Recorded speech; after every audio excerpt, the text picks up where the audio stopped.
On the Homestead School for option 2, the state rated capacity would be 562 students, same construction duration, and about $8.5 million. Construction phasing for this scheme would be to construct a new daycare first and the classrooms at this end of the building, complete the interior renovation work into these courtyards and the new art spaces and music rooms, to construct the new gymnasium and cafeteria, and then phase 4 would be to the new admin and health suites.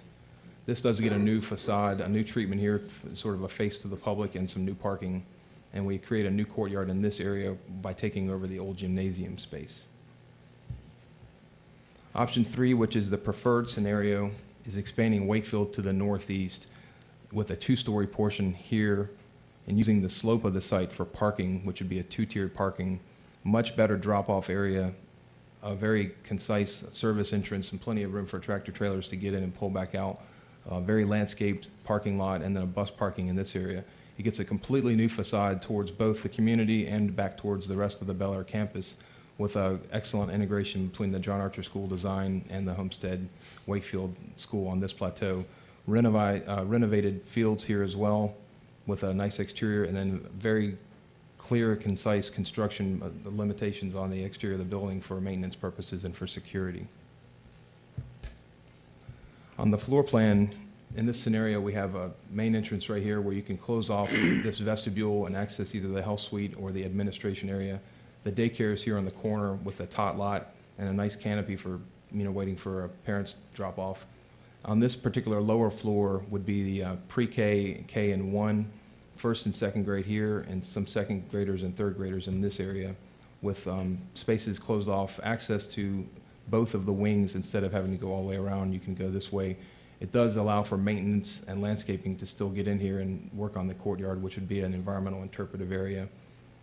The existing media center stays put. There's also a new media center and upgraded tiered computer labs, new gymnasium, and new music and instrumental music and vocal rooms, expanded cafeteria as well. This uses the slope, as I said, for the hill of the parking lot, but it creates the service entrance right here into the cafeteria. This option, it lets a lot of natural daylight in through this space and through the recent curtain wall renovations into this courtyard, as well as allows for a vegetative green roof on most of the building, where we would specify a sedum mat for the existing structure and a new vegetated roof for the remainder of the building.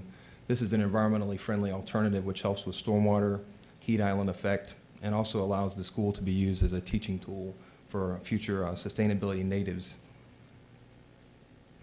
There's also Parks and Rec storage on this area right here, which is a big component to have the ability for outside access and storage on the exterior of the gym, as well as secured entry points at intervals throughout the building to allow access at night straight to the gym or through this side door.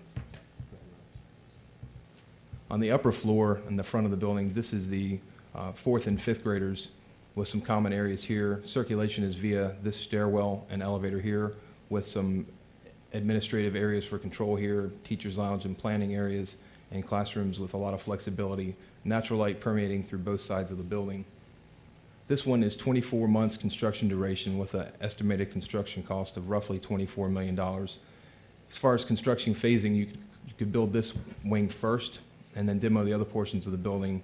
Phase 2 would be to construct a new admin and health suites, which would be down below here. Phase 3 would be to construct a new cafeteria roughly here. And phase 4 would be to construct a new gymnasium and music wings. This one has a state rated capacity of 1,029 students and is about 139,000 square feet. With regards to sustainability, as we know, Maryland Green Schools Initiative requires that the building would be thought of as a LEED school to meet a minimum silver rating. When a preliminary analysis, we achieved 53 points in going through the LEED checklist for the new version 3 system. The green roof I spoke about would be a great teaching tool and achieves a credit for adding science into the curriculum for the classes at a minimum of 10 credit hours for students to be able to interact with the green roof and use the stairs to get on the second floor of the vegetated roof.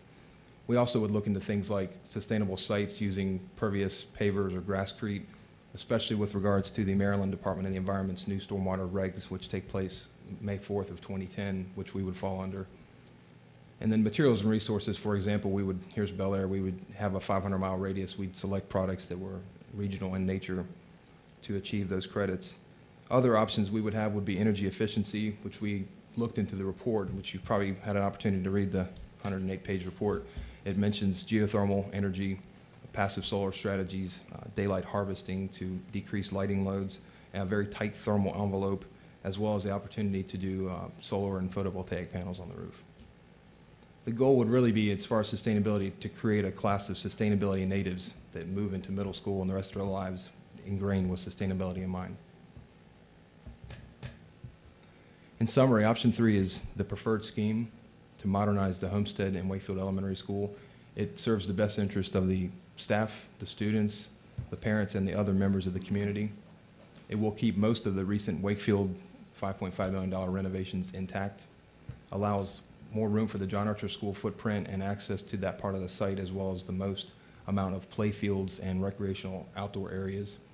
It preserves the environment by keeping most forestation of the existing trees and planting of new trees available for stormwater and shade and for habitat. It would definitely be the easiest building to green and make LEED Silver because it has so many energy efficient characteristics already. And it's also an economically sustainable alternative since you just put a lot of money into Wakefield. And it's the most cost-effective solution for the amount of actual square footage gained on a compact footprint on that site. Thank you. Thank you very much. Did you want to add something? Well, with that presentation, the superintendent recommends that the board approve option 3, and we're here to answer any questions that you may have. Great. I'm sure there'll be some questions. Board members. I know it was a very thorough presentation. Thank you. Mr. Smilko. We had discussed this a little bit at the prior presentation on the site, and that was the extension of McPhail Road, which has been in the papers, you know, and that the town's desire to do that. And I would say that option 3 effectively precludes that from ever happening. Would you agree with that assessment? Yes. Okay. I have a hard time with that. Now,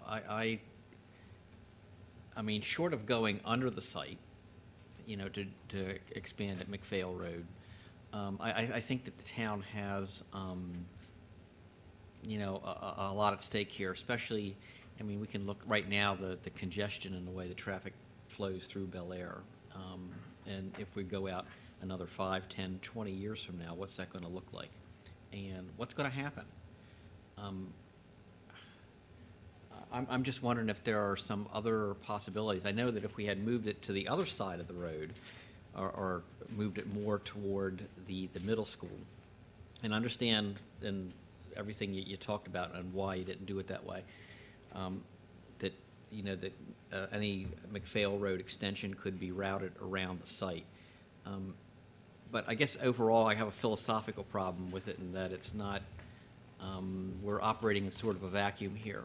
And I don't think we've really taken the, you know, an integrated approach in terms of the other needs other than the school system. And being such a vocal person about the way that sometimes we've been treated by the other government entities in the county, I think that works both ways. So I was just wondering, is there any, are there any other good alternatives with respect to, you know, how do we solve the town's problem with McPhail Road? Is it possible to actually run it beneath the site?